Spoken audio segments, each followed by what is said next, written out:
Hey guys, what's going on? This video is all about why I am deleting my Instagram account. Now, technically, I did check it today. It's been a week. I haven't been on the app for an entire week, and I plan to deactivate it for a few months coming up sometime this week, just wrapping some things up. But yeah, this is the first time that I've been so disengaged. Literally have not checked it once the last week. And I wanted to share a video on why I'm deleting my Instagram, why I'm doing this, and how I feel that I did this. And it's amazing. I'm just gonna say that because the week that I haven't had one of these weeks in a very long time. And a lot of it has to do with getting rid of the focus of Instagram. Thank you for tuning in to my channel. The lighting's a little bit weird, but I'm gonna roll with it today. Don't mind it. And yeah, a lot of things are moving and shaking in my life, and thank you for continuing the journey with me on YouTube versus the Instagram. It's kind of, I'm rubbing my hands because it's kind of cold where I am currently. But let's get right into it. I think I have 7 points. I didn't write them down. I'm gonna see if I can go through them just rolling with it. So here we go. Number 1 is happiness. And I got these, like, some of these can seem very simple, some of these not so simple, but it's something like happiness. A lot of us consciously know that constantly following someone else's life or many different people's lives and not pumping that energy into our own can cause a sense of depression. But even though that we know this, if you still log into Instagram every day and follow other people's lives, you're not immune to it. You know, it's like an alcoholic going into the bar and having, getting drunk every night, knowing that it's not good for him, knowing what it does, but because you're still doing it, it doesn't matter that you consciously know what's going on. You know what I'm saying? And the levels of happiness, and I'm not talking about like, short-lived happiness. I'm talking about like the deep, like raw emotion of being happy in this world. Of waking up and feeling good and not feeling the lack or the itch or the urge to check your Instagram or check your phone. This week has been incredible for that. I've been feeling very happy. And again, not in a very superficial way, but in a very raw, like childlike, haven't felt this way in a long time way. It feels very good. And a lot of that has to do with letting go of putting my focus onto Instagram, putting my focus onto needing to create content or watching other people's content. And yeah, there's just this sense of euphoria. Number 2 is bypassing relationship. What do I want to call this one? Bypassing relationship maintenance, we can call this. So what I mean by that is, so we live very much in a cancel culture state currently, right? If you don't agree with someone or you don't like them or they did something to trigger you, it's super easy to unfriend them these days, to unfollow them, to cut them out of your life. And there's a time and place for this, okay? Like, there's a time and place for realizing that you have power and choice to not have to follow everyone back, or there's a power to being able to unfollow someone. There's a time and place for that. But what I'm talking about is the flip side of this coin, which is realizing within myself, instead of consciously ending certain relationships in my life, or taking the initiative to mend relationships, to actually tell people what I'm feeling, or to tell them that, to make relationships work still, and to caretake them, to have an active participation in the healthiness of relationships. Instead of doing those two things, if I felt uncomfortable with a relationship that's kind of fizzled out, I would find myself just unfollowing the person. And a lot of the times they did nothing wrong, perhaps I didn't resonate with them anymore. And again, it's not a bad thing that I did this, but part of me really didn't like that I was doing this. I'd rather have a conscious ending. If the relationship's no longer in alignment, consciously end the relationship, right? And communicate that with the person, so when they see me unfollow them, they're not shocked. There's no dissonance between what they thought our relationship was and what it actually is, which is, dead, for lack of a better term. You know what I'm saying? So there's really very little accountability for friendships and maintenance of them when you're in this Instagram world of just being able to, unfollow someone, or even, sometimes even worse, follow them still, but mute their stories and posts. I get it, you're trying to be nice, but what are you doing? If you don't, if you're not agreeing with someone, or, kind of falling out of a friendship with someone, why don't you just communicate that with them and end the relationship and move along, because there's beautiful closure in that. We live in this world of having to guess what people are thinking about us, and there's a lot of pain that's created from this unconscious cancel culture of unfollowing people. Because a lot of the times, and I'm sorry if you experience this with me or with someone else, everyone has experienced this in some way, where you think someone likes you or that you're civil with them or whatever, and then you see them unfollow you, and again, it causes a lot of great pain. A lot of the times when, if you're just using social media to actually stay social and to maintain your relationships, there doesn't have to be this pain. There's communication, there's sometimes hard communication, or just reality communication of, this isn't working out, or, whatever, this doesn't always have to happen with relationships. Sometimes you can just sometimes you just kind of part ways with people. That's fine. But what I'm talking about is a majority of people are falling into this trend, including myself. So I feel much better being the conscious creator and ender of relationships versus unconsciously just kind of egoically unfollowing people, because honestly, you unfollow enough people and you try and get your followers down, and for me, it's more of an anxiety thing, and more of I only want to see, I don't have time to scroll through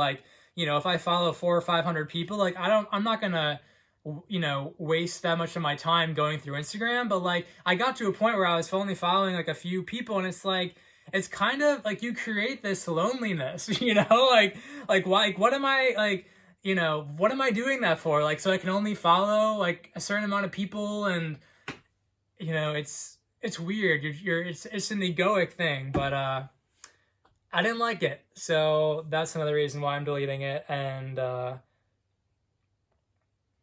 caretaking relationships, either in person or in more conscious ways. Okay, that was a long one. Number 3, it kind of goes hand in hand with this. It's not real. We think Instagram is real life. We think, we log on and we think that the reality of the world is Instagram, when it's not. Guys, it's just an app. It is just an app. And we give, even my point number 2 about relationships, we give so much of our power to unfollows, follows, likes.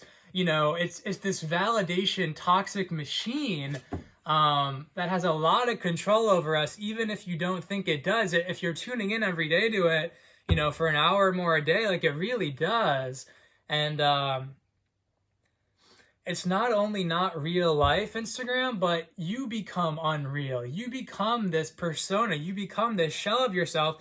You start to split your personality into certain aspects that you think are favorable or likable or profitable or desirable, and you show your followers and you show the world this glimpse of you that's not fully you. It's not real. You know, you don't see a lot of people be real on Instagram. You see people take pictures of vacation photos. You see people take, you know, highly altered photos often for, you know, to get a good impression, to get a lot of likes, whatever, to feel good about themselves, to get validation. But it's like, that's not really who you are. But because people are just scrolling on it and kind of subconsciously looking at your stuff, they think that's who you are, but it's not. You lose the humanness of people. So like, for example, like I was caught in this trap of like, you know, kind of exposing what's been going on in the world. And like, am I wrong? No. But what's the cost of being right? You know, like what's the cost of shoving information down people's throats, even though it's my channel and I get that. But at the same time, for me, it's like, it wasn't worth it anymore. It felt very not me anymore. And I started to develop this persona of like, you know, and again, I am spiritual. I am, you know, a truth seeker, but like, the energy that I was carrying that information with on my Instagram page was not me. It wasn't me. Like, I'm much more, like, to my core, my resonance is much more playful, is much more, just, like, nonchalant about it, and I was getting too serious for my own good, and that brings me to my fourth point, which is fun. Are you having fun anymore? I mean, the reason why I got Instagram in 2014 in the first place was to share and to have fun and to take cool pictures and yada, yada, yada. But it's like the person that I was becoming on Instagram was not fun to me. Like, yeah, what I was saying was knowledgeable. Yeah, what I'm saying can heal a lot of people and like can awaken people, whatever. But like, I wasn't having fun doing it. So why am I doing it? That's the whole reason why I downloaded the freaking app in the first place, to have fun. If you're not having fun, if it's a chore, you know, even for me, like I started like, you know, taking pictures of things and like, you know, you start going out on your day if you have like a free day and you're like, ooh, like that's a good location for like an Instagram pic. And I'm like, what the fuck am I doing? You know, like what are we doing? Like we're planning our days around like spots for taking Instagram pictures. And it's like, it's okay if you post the pic. It's okay whatever you do, but like, you know, it's okay if you post the pic after the fact and it's a cool pic, whatever. But like we've gotten to this point of like, you know, we're losing the fun of it. We're trying to take these like picture perfect pictures of ourselves and of things in our life and, you know, all this editing and all this bullshit. And it's like, are you having fun anymore? Because I wasn't. I was not having fun. You know, like I was not having fun anymore. And that's the whole point of social media, to connect and to have fun. So if you're not having fun, ask yourself, why am I doing this? Why am I taking these pictures to get likes I don't even want? You know, I don't even want these likes. Like what, you know, it doesn't matter to me anymore, you know? So it's like, if it doesn't matter to you anymore, then for me, like finding a platform like YouTube, yeah, it still has likes, but it's not as in your face about it. You know what I'm saying? Yeah, if you're not having fun, you know, what's the point? What's the point? Number five is, yeah, it's this idea of kind of why I'm moving towards YouTube actually. And it's this idea of always being plugged in, always being on call, always kind of being live on the app, you know, like even if you don't check it every hour of every day, Instagram, because of stories, there's an incentive to go on every single day, even every single hour, and check the app. It feels like I'm constantly giving my energy away, or it was like that, to Instagram and to the focus of that, versus something like, I talk about this in other videos, like AOL Instant Messenger. That was social media in a sense that you logged on, you talked socially with people, and then you logged off. There was this closure. There was this natural, healthy separation of your time, you know? With Instagram, there's not such a clear separation. It's like you're constantly slow dripping, giving your energy away, and I hated that. And what ties into that, number 6, is the unnaturalness of it in terms of relationships, in terms of, how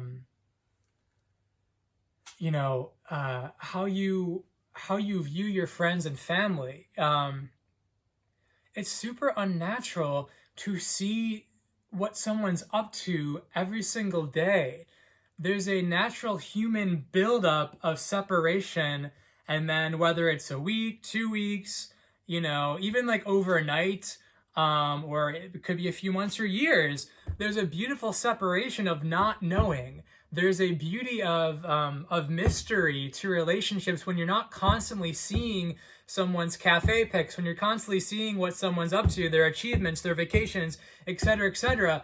When you're constantly tapped into all of your friends and family, there's this, again, kind of slow drip, mundane power energy leak of you already knowing what they're up to, and the natural enthusiasm that builds is lost. It's like you're constantly giving up your seed, you're busting your nut, and you're not building up the natural curiosity to people in your life and to friends in your life. It's so awesome to like not know what someone's up to and not see them for a few months, or even like, again, like a few days, a few weeks, and then get coffee with them or something and catch up with them like that. It's so nice. And then my final point, number 7, is just the idea of social media in general. I looked up the Webster Dictionary of Social, and one of the definitions is something like companionship with friends and associates. And my question is to you guys, how social do you actually feel on social media, specifically on Instagram? Like, do you feel more connected with people? Do you feel companionship with people? Or do you find yourself, the more you sink into it, feeling more and more alone, and more isolated, more and more lonely? Because oftentimes that's what I've felt with it, We live in this world now of an agenda of isolation. And I get it if Instagram is something that works for you. And again, use this video just as a reflection. If this is resonating with you, if this feels right to you, then it's a clear sign that you either can use the detox or deactivate your account altogether like me. But if it doesn't resonate with you, it's okay. You can use Instagram, for your business, even just for fun and pleasure. Your body and your feelings and emotions guide you towards whether or not to keep it around. But what I'm saying is, can we be social without media? Perhaps, like me, a lot of people would do better without such a focus and giving their power and energy away to Instagram every single day. And the amount of refound focus that I've had this week on projects that I've wanted to work on just this space for new stuff to come in has been crazy. It's been crazy, indescribably delicious and amazing. And, if I ever go back to Instagram, and there's a chance that I will, it's not going to be for a while, but, I'll treat it in a totally different way. you know? Because at the end of the day, I want to use these social media platforms to share, to connect, to engage people, and not as a form, as a crux to validate myself, to have to validate others. And I really want to bring, you know, the trueness of the word social back into my life. I know a lot of other people do too. Because again, at the end of the day, when you're down the rabbit holes of Instagram, are you really feeling social? Are you really feeling good and happy and connected and plugged in, and again, companionship with your fellow people that you're sharing that experience with, that experiment with, of Instagram with? For a lot of us, it's absolutely fucking not. And taking a break from it, even if it's just a week hiatus to kind of test it out, can be a thing that dramatically alters the trajectory and the timelines that you're on in your life for the better, for the much better. So yeah, thank you guys. Yeah, I'm super stoked about doing different stuff with social media and using Instagram more. Let me know in the comments below if you're going through a similar thing, if certain parts of this message resonate with you. And I will see you guys very soon in the next video. Peace.